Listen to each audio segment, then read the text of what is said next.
So good day guys, welcome back to the channel. To those of you that are yet to subscribe to the channel, be it you are new and you've not yet subscribed, guys make sure you do also click on the subscribe button, like, share, make your comments, and also guys make sure you follow the telegram channel so you will not miss out on any single updates. You will find a link to the telegram in the comment section. So guys, now let's take a look at what markets will be doing for us for the day on our GBP USD. Now with this moment right here, we will be anticipating one push up for the day on our GBP USD, which will be bullish. Now, why are we going to be expecting that movement is what we are going to be looking at right now. Take a look at it right here. We are at the current major support level, which is a rejection zone, right?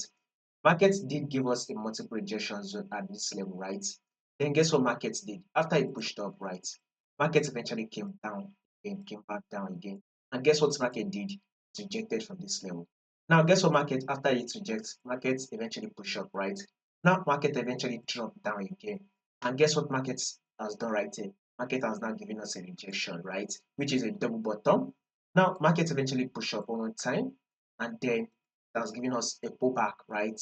Market has now given us a pullback. So our next movement on GBPUSD will be a bullish move that should eventually come to tap this high, possibly break above it.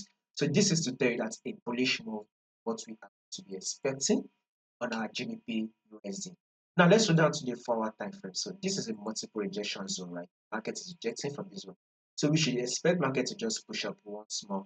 So guys, anticipate for a rejection bounce and it should push up, possibly to come to tap this resistance level.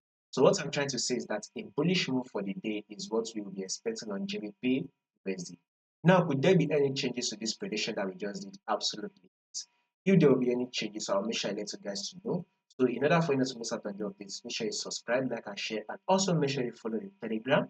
You will find a link to the Telegram in the comment section.